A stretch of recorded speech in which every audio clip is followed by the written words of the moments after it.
ವಿಠ್ಠಲ ರುಕುಮಾಯಿ ಜ್ಯೋತಿಷ್ಯಾಲಯಕ್ಕೆ ಸ್ವಾಗತ ಸುಸ್ವಾಗತ. ಗಜೇಂದ್ರ, ಪುರುಷ, 10 ಮಾರ್ಚ್ 2020, ಹರಿಹರದಲ್ಲಿ ಜನನ. ಉತ್ತರ ಫಲ್ಗುಣಿ ನಕ್ಷತ್ರ, ಕನ್ಯಾ ರಾಶಿ, ಮೀನಲಗ್ನ. ಮೀನಲಗ್ನದಲ್ಲಿ ಜನನ. ಬನ್ನಿ, ಯಾವ ಯೋಗದಲ್ಲಿ ಹುಟ್ಟಿದ? ಶೂಲ ಯೋಗದಲ್ಲಿ ಹುಟ್ಟಿದ್ದಾನೆ. ದಯವಿಟ್ಟು ಬಹಳ ಕೆಟ್ಟ ದೋಷ ಇದೆ, ಕೆಟ್ಟ ಯೋಗ. ದಯವಿಟ್ಟು ಗೋಮುಖ ಪ್ರಸವ ಪೂಜೆ ಮಾಡ್ಕೊಳ್ಳಿ. ಗೋಮುಖ ಪ್ರಸವ ಪೂಜೆ ಮಾಡ್ಕೊಳ್ಳಿಲ್ಲ ಅಂದರೆ ಬಹಳ ತೊಂದರೆಗೀಡಾಗ್ತೀರ ನೀವು.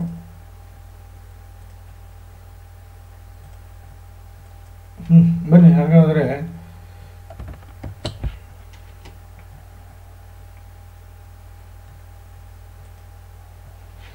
ಜಾತಕವನ್ನು ನೋಡೋಣ. 1, ನೀವು ನಿಮ್ಮ ವ್ಯಕ್ತಿತ್ವ. 2, ವ್ಯವಹಾರಗಳು. 3, ಪರಾಕ್ರಮ. 4, ನಿಮ್ಮ ತಾಯಿ ಹಾಗೂ ಪ್ರಾಪರ್ಟಿ. 5, ವಿದ್ಯೆ. 6, ಕಷ್ಟ. 7, ದಾಂಪತ್ಯ. 8, ಶತ್ರು. 9, ಭಾಗ್ಯ. 10, ಕೆಲಸ. 11, ಲಾಭ. 12, ವಿದೇಶಿ ಪ್ರಯಾಣ ಹಾಗೂ ಸಾಲ ಸೌಲಭ್ಯಗಳು.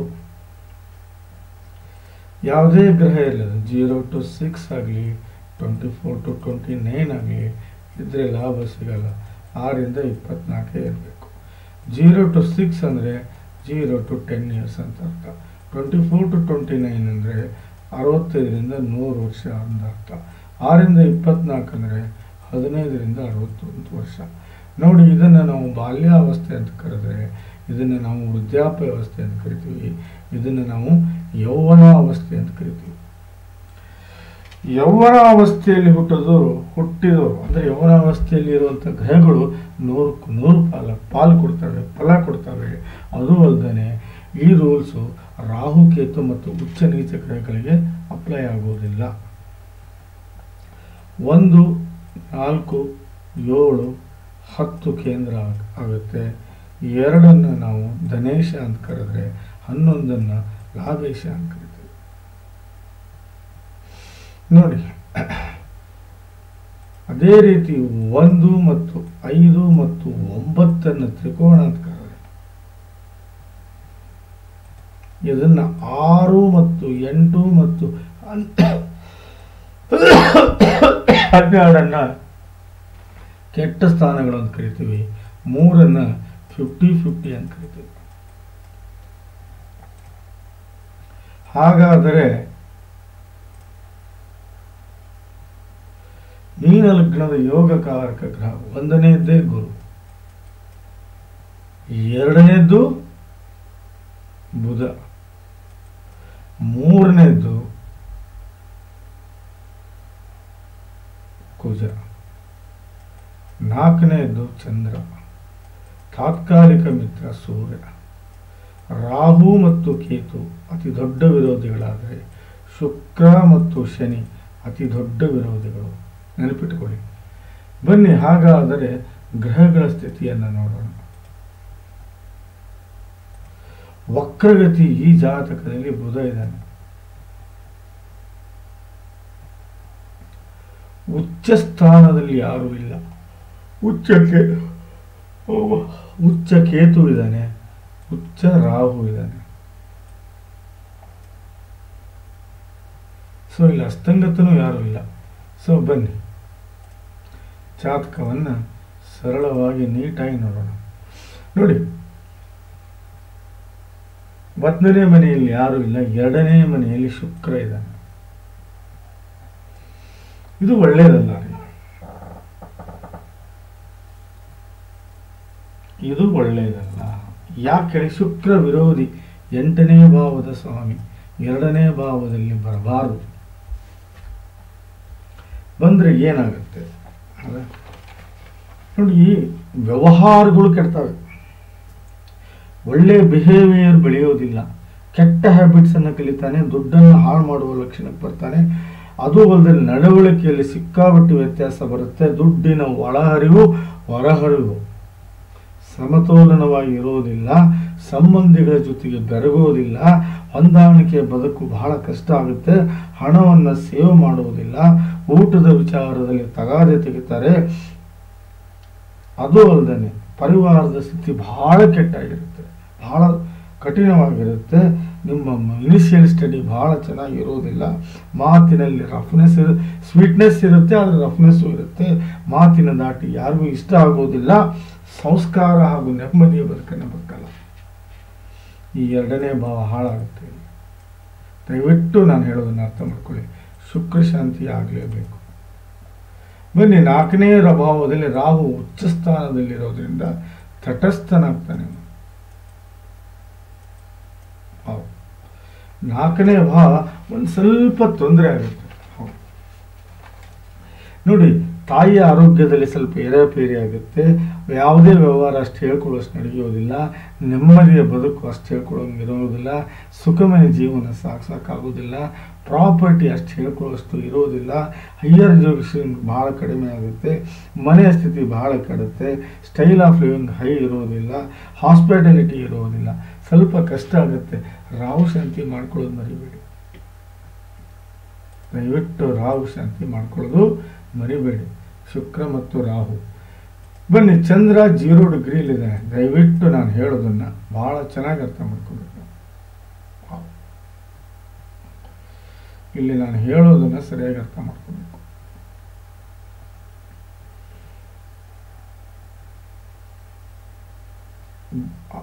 ಏಳು ಕ್ಯಾರೆಟ್ ಮುತ್ತನ್ನ ಮಗು ಹಾಕಲೇಬೇಕು.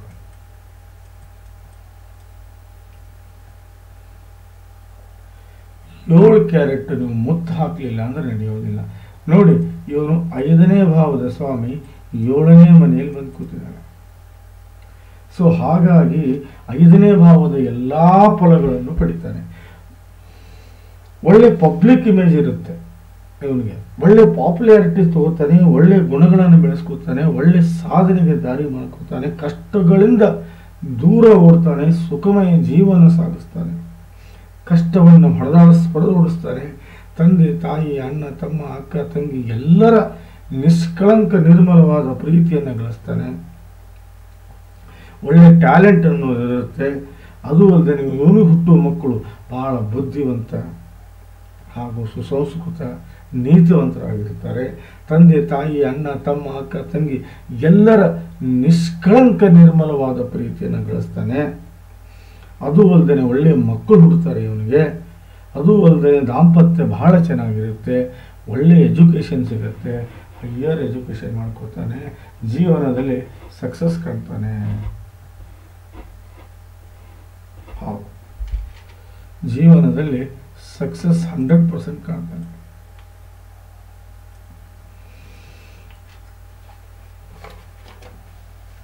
ಒಳ್ಳೆ ದಾಂಪತ್ಯವನ್ನು ಅನುಭವಿಸ್ತಾನೆ. ಒಳ್ಳೆ ಹೆಂಡತಿ ಸಿಗ್ತಾಳೆ. ಅತಿ ಪ್ರೀತಿಸುವಂತ ಹೆಂಡತಿ ಸಿಗ್ತಾಳೆ. ಅತಿ ಮುದ್ದಾಡುವಂತ ಹೆಂಡತಿ ಸಿಗ್ತಾಳೆ. ಹೆಂಡತಿ ಗುಣ ಬಹಳ ಚೆನ್ನಾಗಿರುತ್ತೆ. ದಾಂಪತ್ಯದ ಆಯುಷ್ಯ ಬಹಳ ದೊಡ್ಡದಾಗಿರುತ್ತೆ. ದಿನನಿತ್ಯ ಬರುವ ದುಡ್ಡಿಗೆ ಯಾವುದೂ ಕಡಿಮೆ ಇರುವುದಿಲ್ಲ. ಅದು ಅಲ್ಲದೆ ಯಾವುದೇ ಪಾರ್ಟ್ನರ್ಶಿಪ್ ಬಿಸ್ನೆಸ್ 100ಕ್ಕೆ 100 ಲಾಭ ಪಡ್ಕೊತಾನೆ. ದಿನನಿತ್ಯದ ನೋಡಕ್ಕೆ ಒಂದೇ ಲೆವೆಲಲ್ಲಿ ಜೀವನ ಮಾಡ್ತಾನೆ. ಸ್ವಂತ ಬಿಸ್ನೆಸ್ ಮಾಡಿದರೆ 100ಕ್ಕೆ 100 ಲಾಭ ತೆಗಿತಾನೆ. ಅಪ್ಪಿ ತಪ್ಪಿ ಏನಾದರೂ ಪ್ರೊಫೆಷನಲಿಸ್ಟ್ ಆದರೆ 100ಕ್ಕೆ 100 ಒಳ್ಳೆ ಹೆಸರು ಮಾಡ್ತಾನೆ. ಇದು 7ನೇ ಭಾವದ ಫಲ.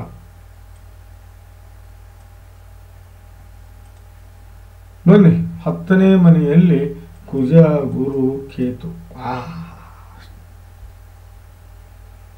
ನೋಡಿ, ಕುಜ, ನಾನು ಹೇಳೋದನ್ನ ಸರಿಯಾಗಿ ಅರ್ಥ ಮಾಡ್ಕೊಳ್ಳಿ. ಕುಜ 2 ಮತ್ತು 9ನೇ ಭಾವದ ಸ್ವಾಮಿ. ಗುರು 1 ಮತ್ತು 10ನೇ ಭಾವದ ಸ್ವಾಮಿ. ಕರೆಕ್ಟಾ? ಯೋಗಗಳು ಎಷ್ಟಾಗ್ಯಾವ ನೋಡಿ. ಇಲ್ಲಿ 1, ಇಲ್ಲಿ ಅಂಗಾರಕ ಯೋಗ ಆಗೋದಿಲ್ಲ. ಯಾಕಂದ್ರೆ ಇಲ್ಲಿ ಔದಾರ್ಯ ಯೋಗ, ಇಲ್ಲಿ ಗಜಕೇಸರಿ ಯೋಗ ಆಗಿದೆ. ನಾನು ಆಮೇಲೆ ಲಾಸ್ಟಿಗೆ ಹೇಳ್ತೀನಿ ಅದನ್ನು. ನೋಡಿ, ಇಲ್ಲಿ ಗುರು 1ನೇ ಯೋಗ ಹಂಸ ಮಹಾಪುರುಷ ರಾಜಯೋಗ.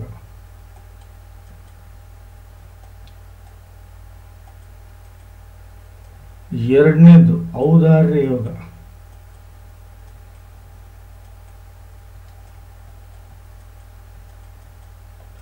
ಮೂರನೇದ್ದು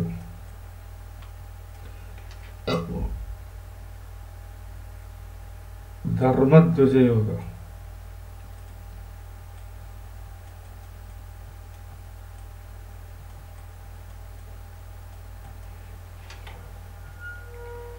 ಬಹಳ ದೊಡ್ಡ ರಾಜಯೋಗಗಳು.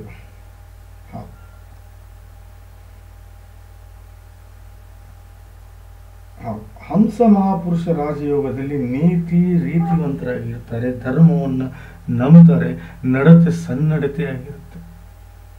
ಬನ್ನಿ ಮೊದಲು 2, 9, 1, 10 ಮುಗಿಸ್ಕೊಂಡ್ಬಿಡೋಣ. ಆ ಭಾವಗಳು ಯಾವ ರೀತಿ ಫಲ ಕೊಡ್ತವೆ ಅನ್ನೋದು ಬಹಳ ಮುಖ್ಯ. ಒಳ್ಳೆಯ ವ್ಯಕ್ತಿಯವನು ಒಳ್ಳೆಯ ವ್ಯಕ್ತಿತ್ವವನ್ನು ಹೊಂದಿರ್ತಾನೆ, ಒಳ್ಳೆಯ ಗುಣಗಳಿರ್ತವೆ, ಒಳ್ಳೆಯ ವಿಚಾರಗಳಿಗೆ ಬೆಲೆ ಕೊಡ್ತಾನೆ, ಒಳ್ಳೆಯ ಸಂಗತಿಗಳಿಗೆ ಆಸಕ್ತಿಯನ್ನು ತೋರಿಸ್ತಾನೆ. ಅದು ಅಲ್ಲದೆ ಮೆಂಟಲಿ ಹಾಗೂ ಫಿಸಿಕಲಿ, ಮಾನಸಿಕ ಹಾಗೂ ದೈಹಿಕವಾಗಿ ವಿಪರೀತ ಶಕ್ತಿವಂತನಾಗಿರ್ತಾನೆ. ಆಶಯ ಆಕಾಂಕ್ಷೆಗಳನ್ನು ಎಲ್ಲವನ್ನೂ ಈಡೇರಿಸ್ಕೊಳ್ತಾನೆ. ಒಳ್ಳೆಯ ಇಮೇಜನ್ನು ಬೆಳೆಸ್ಕೊಂಡಿರ್ತಾನೆ, ಒಳ್ಳೆಯ ಬುದ್ಧಿವಂತಿಕೆ ಇರುತ್ತೆ.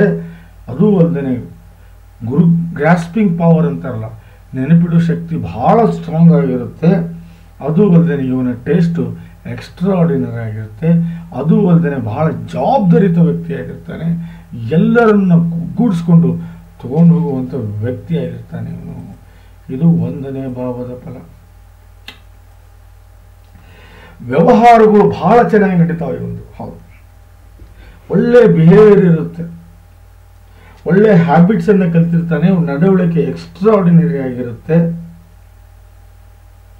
ದುಡ್ಡಿನ ಒಳಹರಿವು ಮತ್ತು ಹೊರಹರಿವು ಬಹಳ ಸಮತೋಲನವಾಗಿರುತ್ತೆ. ಸಂಬಂಧಿಗಳಿಗೆ ಸಹಾಯ ಮಾಡ್ತಾನೆ, ಹೊಂದಾಣಿಕೆ ಬದುಕನ್ನು ಬದುಕ್ತಾನೆ, ಹಣವನ್ನು ಸೇವ್ ಮಾಡ್ತಾನೆ, ಊಟದ ವಿಚಾರದಲ್ಲಿ ಯಾವುದೇ ತಗಾದೆ ಇರೋದಿಲ್ಲ. ಅದು ಅಲ್ಲದೆ ಪರಿವಾರದ ಸ್ಥಿತಿಯನ್ನು ಬಹಳ ಎತ್ತರಕ್ಕೆ ಒಯ್ತಾನೆ. ಅದು ಅಲ್ಲದೆ ಇನಿಷಿಯಲಿ ಸ್ಟಾರ್ಟಿಂಗ್ ಸ್ಟಡೀಸ್ ಬಹಳ ಚೆನ್ನಾಗಿ ಮಾಡ್ಕೋತಾನೆ. ಮಾತಿನಲ್ಲಿ ಅರ್ಥಗರ್ಭಿತ ಇರುತ್ತೆ, ವಚನತ್ವ ಇರುತ್ತೆ, ಬಹಳ ಸಂಸ್ಕಾರ ಹಾಗೂ ನೆಮ್ಮದಿಯ ಬದುಕನ್ನು ಬದುಕ್ತಾನೆ. ಇದು 2ನೇ ಭಾವದ ಫಲ. 9ನೇ ಮತ್ತು 10ನೇ ಭಾವದ ಫಲದ ಬಗ್ಗೆ ಮಾತಾಡೋಣ. ನೋಡಿ, ಗುರುವಿನ ಆಶೀರ್ವಾದ ಸದಾ ಇವನ ಜೊತೆಗಿರುತ್ತೆ. ಧರ್ಮವನ್ನು ನಂಬ್ತಾರೆ, ಭಾಗ್ಯವಂತರಾಗಿರ್ತಾನೆ, ಒಳ್ಳೆಯ ಪ್ರಾಪ್ತಿಯನ್ನು ಪಡ್ಕೋತಾನೆ, ತಂದೆ ಜೊತೆಗೆ ಒಳ್ಳೆಯ ಸಂಬಂಧ ಇರುತ್ತೆ, ಸಾಧನೆಗೆ ದಾರಿ ಮಾಡ್ಕೋತಾನೆ, ಸುಖಮಯ ಜೀವನವನ್ನು ಸಾಗಿಸ್ತಾನೆ, ಗೆಲುವು ಸದಾ ಇವಂದೇ ಆಗಿರುತ್ತೆ, ಸಂಬಂಧಿಗಳಿಗೆ ಬಹಳ ಸಹಾಯ ಮಾಡ್ತಾನೆ, ದೇವರ ಆಶೀರ್ವಾದ ಸದಾ ಇವನ ಜೊತೆಗಿರುತ್ತೆ, ಬಹಳ ಲಕ್ಕಿ ಹುಡುಗ ಇವನು, ಪುಣ್ಯವಂತ, ಪುಣ್ಯ ಕೆಲಸ ಮಾಡ್ತಾನೆ, ಮನೆಯಲ್ಲಿ ನೆಮ್ಮದಿ ಹಾಗೂ ಸಂಸ್ಕಾರವನ್ನು ತಗೊಂಡ್ಬರ್ತಾನೆ. ಇದು 9ನೇ ಭಾವದ ಫಲ.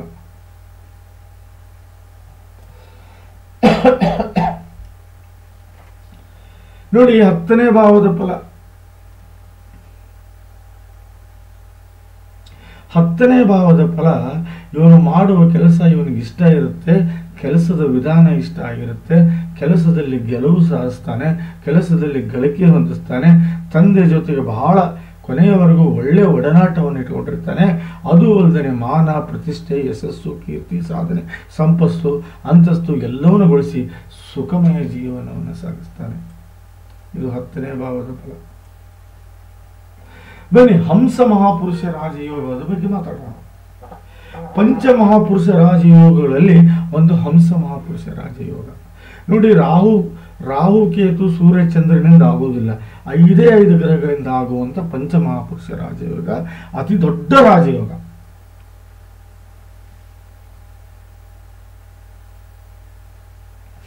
ಅತಿ ದೊಡ್ಡ ರಾಜಯೋಗ.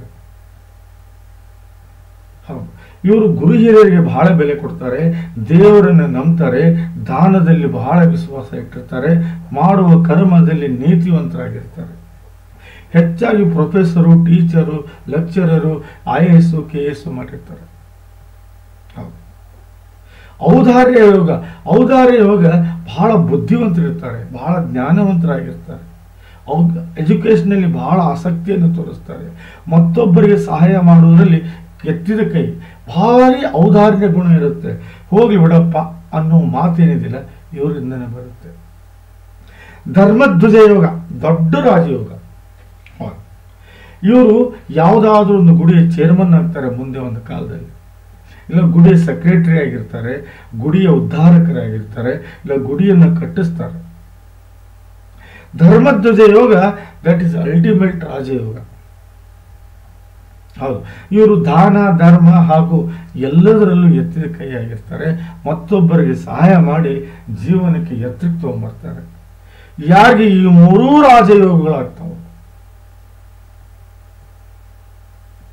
ಯಾರಿಗೆ ಈ ಮೂರೂ ರಾಜಯೋಗಗಳಾಗ್ತಾವೋ ಅವ್ರಿಗೆ ಒಳ್ಳೆ ತಂದೆ ತಾಯಿ, ಅಣ್ಣ ತಮ್ಮ, ಅಕ್ಕ ತಂಗಿ, ಯಶಸ್ಸು, ಆರೋಗ್ಯ, ಐಶ್ವರ್ಯ, ಕೀರ್ತಿ, ಸಕಲ ಸಮರ್ಪಕ ಸಂಪೂರ್ಣ ಫಲವನ್ನು ಅನುಭವಿಸುವುದಲ್ಲದೆ ಒಳ್ಳೆ ಸಂಪತ್ತು, ಒಳ್ಳೆ ಐಶ್ವರ್ಯ, ಒಳ್ಳೆ ಪ್ರಾಪರ್ಟಿ, ಒಳ್ಳೆ ಜ್ಞಾನ, ವಿದ್ಯೆ, ಬುದ್ಧಿ, ಒಳ್ಳೆ ದಾಂಪತ್ಯ, ಒಳ್ಳೆ ಹೆಂಡತಿ, ಮಕ್ಕಳು, ಯಶಸ್ಸು, ಕೀರ್ತಿ, ಸಾಧನೆ, ಸಮರ್ಥ ಮಾನಸಿಕ ಹಾಗೂ ದೈಹಿಕ ಶಕ್ತಿ, ಸಾಮಾಜಿಕ ಹಾಗೂ ಧಾರ್ಮಿಕ ಮುಖಿ ಕೆಲಸಗಳಲ್ಲಿ ತಮ್ಮನ್ನು ತಾವು ತೊಡಗಿಸಿಕೊಳ್ಳುವುದಲ್ಲದೆ ಮಾನ, ಪ್ರತಿಷ್ಠೆ, ಯಶಸ್ಸು, ಅಂತಸ್ತು, ಸ್ಥಾನಮಾನ ಎಲ್ಲ ಇಚ್ಛಾರ್ಥಿಗಳನ್ನು ಈಡೇರಿಸುವ ಶಕ್ತಿ ಹಾಗೂ ಆರೋಗ್ಯ, ಆಯುಷ್ಯವನ್ನು ಕೊಟ್ಟು ಕಾಪಾಡ್ತಾನೆ.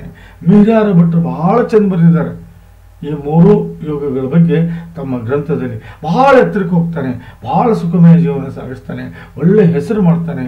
ಇದರಲ್ಲಿ ಯಾವುದೇ ಸಂಶಯ ಇಲ್ಲ. ಬನ್ನಿ, ಶನಿ 11ನೇ ಸ್ವಂತ ಮನೆಯಲ್ಲಿದ್ದಾನೆ, ತಲೆ ಕೆಡಿಸ್ಕೋಬೇಡಿ. ಆದರೆ ಸೂರ್ಯ ಬುಧ 6ನೇ ಮನೆಯಲ್ಲಿ ಬಂದಿದ್ದಾರೆ. ಸ್ವಲ್ಪ ದಾಂಪತ್ಯದ ತೊಂದರೆನೂ ಆಗುವುದಿಲ್ಲ, ಯಾಕಂದರೆ 12ನೇ ಮನೆಯಲ್ಲಿದ್ದರೂ ಓಕೆ. ಬುಧ ಮಾತ್ರ 4, 6ನೇ ಮನೆ ಸ್ವಾಮಿ. ಇಲ್ಲಿ ರಾಹು ಕೆಟ್ಟವನಾಗಿದ್ದರಿಂದ ಕೇತು ಒಳ್ಳೆಯವನಿದ್ದಾನೆ. ಯಾವುದೇ ನಾನು ಹೇಳೋದಿಷ್ಟೇ, ನಿಮಗೆ ನೀವು ನಾಗ ಪ್ರತಿಷ್ಠಾಪನೆ ಮಾಡ್ಕೊಳ್ಳಿ, ಶುಕ್ರ ಮತ್ತು ರಾಹು ಶಾಂತಿ ಮಾತ್ರ ಮಾಡ್ಕೊಳ್ಳಿ, ಬೇರೆ ಏನು ಬೇಡ. ಬೇರೆ ಶುಕ್ರ ರಾಹು ಮತ್ತು ಬುಧ ಶಾಂತಿ, ಹೌದು, ಬುಧ ಶುಕ್ರ ರಾಹು ಶಾಂತಿ ಮಾಡ್ಕೊಳ್ಳಿ, ಬಿಟ್ಟರೆ ಬೇರೆ ಯಾವುದೋ ಅವಶ್ಯಕತೆ ಇಲ್ಲ. ಬಟ್ ಗಜಕೇಸರಿ ಯೋಗ ಅಂತ ಒಂದು ಬರುತ್ತೆ ನೋಡಿ. ಗಜಕೇಸರಿ ಯೋಗ ಎಲ್ಲ ಲಗ್ನಕ್ಕೂ ಆಗುವುದಿಲ್ಲ. ಗಜಕೇಸರಿ ಯೋಗ ಮೀನ ಲಗ್ನಕ್ಕಾಗತ್ತೆ, ಮೇಷ ಲಗ್ನಕ್ಕಾಗತ್ತೆ, ಕರ್ಕ ಲಗ್ನಕ್ಕಾಗತ್ತೆ ಹಾಗೂ ವೃಶ್ಚಿಕ ಲಗ್ನಕ್ಕಾಗುತ್ತೆ. ಈ 4 ಲಗ್ನಕ್ಕೆ ಮಾತ್ರ ಗಜಕೇಸರಿ ಯೋಗ ಆಗುತ್ತೆ. ಹೌದು, ಎಷ್ಟು ವಿಚಿತ್ರ ಆದರೂ ಸತ್ಯ ನೋಡಿ. ಗುರು ಮತ್ತು ಚಂದ್ರ ಕೂಡಿ ಬಂದರೆ ಗಜಕೇಸರಿ ಯೋಗ. ಅಪ್ಪಿತಪ್ಪಿ ಗುರು ಮತ್ತು ಚಂದ್ರ ಕೇಂದ್ರದಲ್ಲಿ ಬಂದ್ರೂ ಗಜಕೇಸರಿ ಯೋಗಿ ನೋಡಿ. ಇದು 1, ಇದು 4, ಇದು 7, ಇದು 10. ಇದನ್ನು ಕೇಂದ್ರ ಅಂತೀವಿ. 7ನೇ ಮನೆಯಲ್ಲಿ ಚಂದ್ರ ಬಂದಾನೆ, 10ನೇ ಮನೆಯಲ್ಲಿ ಗುರು ಬಂದಾನೆ. ಇದನ್ನು ನಾನು ಗಜಕೇಸರಿ ಯೋಗ ಅಂತ ಕರಿತೀನಿ.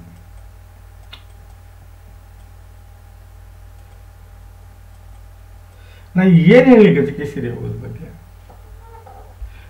ಎಕ್ಸಾಂಪಲ್ ಕೊಡ್ತೀನಿ. ಮೋದಿಜಿಯವರು ಗಜಕೇಸರಿ ಯೋಗ, ವೃಷಭ ಶೆಟ್ಟಿಯವರು ಗಜಕೇಸರಿ ಯೋಗ, ಯಶ್ ಅವರು ಗಜಕೇಸರಿ ಯೋಗ,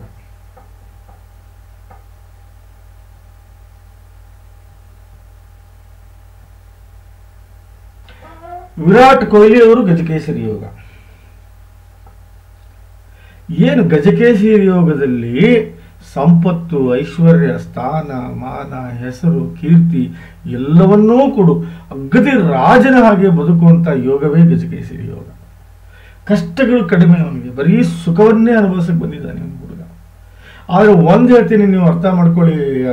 ಗಜೇಂದ್ರ ಅವರು ತಂದೆಯವರು ದಯವಿಟ್ಟು 7 ಕ್ಯಾರೆಟ್ ಪುಷ್ಯರಾಗ ಹಾಕಿ 7 ಕ್ಯಾರೆಟ್ ಮುತ್ತನ್ನು ಹಾಕಿ ಅವನಿಗೆ ಇವು ಹಾಕಿದ್ರೆ ನಿಮ್ಮ ಮನೆ ಬಹಳ ಎತ್ತರಕ್ಕೆ ಬೆಳೆಯುತ್ತೆ. ಅವ್ ಹೆಂಗೆ ಬೆಳೀತಾನೋ ಹಂಗೆ ಬೆಳಿತೀರ.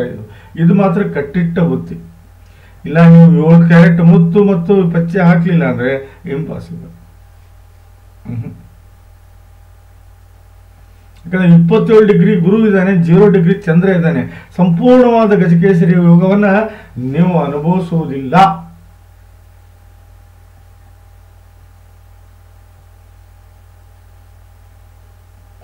ಗಜಕೇಸರಿ ಯೋಗ ಸ್ಪೆಷಲು.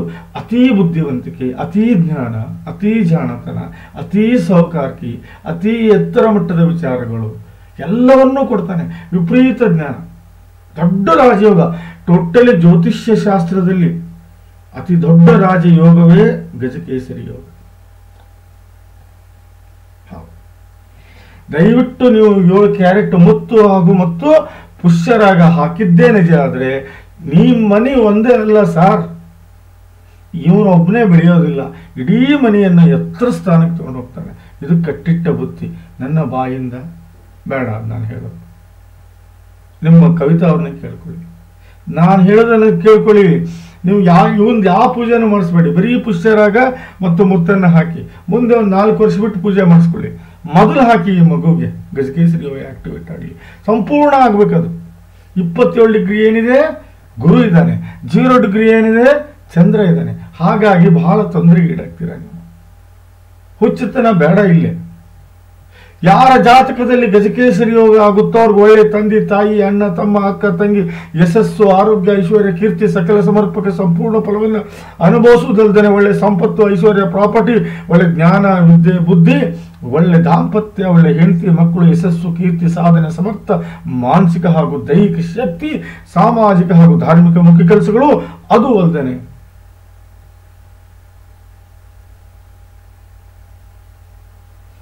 ಮಾನ ಪ್ರತಿಷ್ಠೆ ಸಂಪತ್ತು ಯಶಸ್ಸು ಕೀರ್ತಿ ಸಾಧನೆ ಅಂತಸ್ತು ಹಾಗೂ ಎಲ್ಲ ಇಷ್ಟಾರ್ಥಗಳನ್ನು ಈಡೇರಿಸುವ ಶಕ್ತಿ ಹಾಗೂ ಆರೋಗ್ಯ ಐಶ್ವರ್ಯ ಎಲ್ಲವನ್ನೂ ಕೊಟ್ಟು ಎತ್ತರ ಸ್ಥಾನದಲ್ಲಿ ಸುಖಮಯ ಜೀವನವನ್ನು ಸಾಗಿಸ್ತಾನೆ. ಮಿಹಿರಾರ ಭಟ್ರು ಬಹಳ ಚಂದ ಬರೆದಿದ್ದಾರೆ ಗಜಕೇಸರಿ ಯೋಗದ ಬಗ್ಗೆ.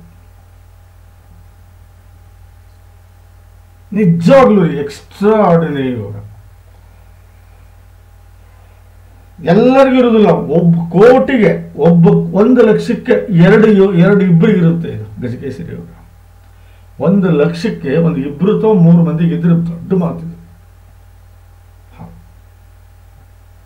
ನೀವು 100 ಬೆಳಿತೀರಾ, ದಯವಿಟ್ಟು ಹೇಳೋದನ್ನು ಅರ್ಥ ಮಾಡ್ಕೊಳ್ಳಿ. ಬನ್ನಿ, ಒಂದೇ ಒಂದು ಸಾರಿ ಶುಕ್ರ ಶಾಂತಿ ಮಾಡ್ಕೊಳ್ಳಿ, ಬುಧ ಶಾಂತಿ ಮಾಡ್ಕೊಳ್ಳಿ, ರಾಹು ಶಾಂತಿ ಮಾಡ್ಕೊಳ್ಳಿ, ಪ್ಲಸ್ ಶನಿ ಶಾಂತಿ ಮಾಡ್ಕೊಳ್ಳಿ. ಒಂದೇ ಒಂದು ಸಾರಿ ಜೀವನದಲ್ಲಿ. ಆಮೇಲೆ ಮತ್ತೆ ಯಾವ ಶಾಂತಿನೂ ಬೇಡ. ನೀವು 5 ವರ್ಷ ಮಾಡಿಸ್ರಿ ಬಿಟ್ಟು ಶಾಂತಿನ ಈ ಮಗುಗೆ. ಬಟ್ ಪುಷ್ಯರಾಗ ಹಾಕಲೇಬೇಕು, ಪ್ಲಸ್ ಮುತ್ತನ್ನು ಹಾಕಲೇಬೇಕು.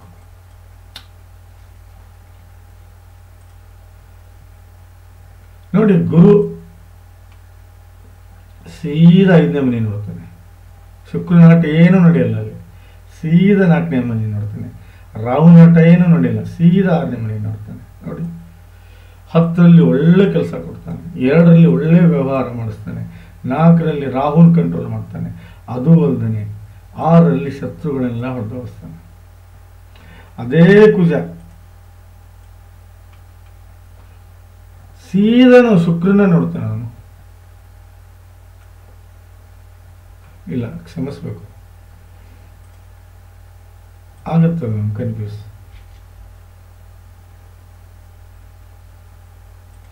ಅದೇ ಕುಜ ಸೀದಾ ನಿಮ್ಮನ್ನು ನೋಡ್ತಾನೆ. ಅದಾದ್ಮೇಲೆ ನಿಮ್ಮ 3ನೇ ಭಾವ ನೋಡ್ತಾನೆ. ಅದಾದ್ಮೇಲೆ ನಿಮ್ಮ 5ನೇ ಭಾವ ನೋಡ್ತಾನೆ. ಸೂಪರ್ ರೀ ಜಾತಕ, ಎಕ್ಸ್ಟ್ರಾ ಆರ್ಡಿನರಿ ಸರ್. ಎಂತಿಂಥ ಬಡತನದಲ್ಲಿ ಗಜಕೇಸರಿ ಯೋಗ ಹುಟ್ಟಿದ್ರು ಇವತ್ತು ಕೋಟ್ಯಾಧಿಪತಿಗಳಾಗಿದ್ದಾರೆ. ಯಾರು ಬೇಡ, ಮೋದಿಜಿಯವ್ರನ್ನ ತಗೊಳ್ಳಿ. It's a purely extra ordinary ultimate yoga. It's a purely ultimate extraordinary yoga. There is no doubt at all.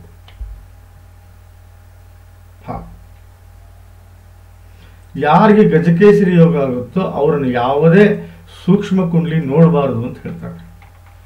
ಹೌದು, ನೋಡಬಾರ್ದು ಆ್ಯಕ್ಚುಲಿ. ನೋಡಿ, ಮಾಂಗಲ್ಯ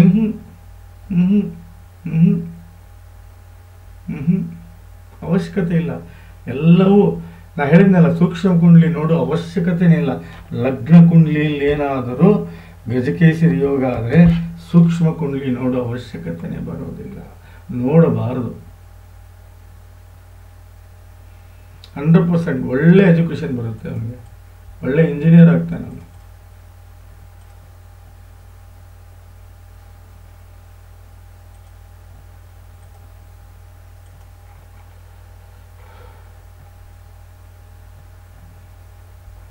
ನೋಡಿ, ಕೆಲಸದ ವಿಚಾರವಾಗಿ ಸೂಕ್ಷ್ಮ ಕುಂಡಲಿ ನೋಡಬಾರ್ದು, ಸುಮ್ಮನೆ ನೋಡ್ತಾ ಇದ್ದೀನಿ ನಾನು. ಅವಶ್ಯಕತೆ ಇಲ್ಲ. ಗಜಕೇಸರಿ ಯೋಗದವ್ರಿಗೆ ಸೂಕ್ಷ್ಮ ಕುಂಡಲಿ ಅವಶ್ಯಕತೆ ಇಲ್ಲ. ಸೂರ್ಯ ದಶೆ ನಡೀತಾ ಇದೆ, ನೋ ಪ್ರಾಬ್ಲಮ್. 2024ರಿಂದ ನಿಮ್ಮ ಮನೆ ಸಂಪೂರ್ಣ ಚೇಂಜ್ ಆಗುತ್ತೆ. ಇದು ಮಾತ್ರ ನೆನ್ಪಿಟ್ಕೊಳ್ಳಿ. ಹೌದು, ದಯವಿಟ್ಟು ನಾನು ಹೇಳೋದನ್ನು ಅರ್ಥ ಮಾಡ್ಕೊಳ್ಳಿ.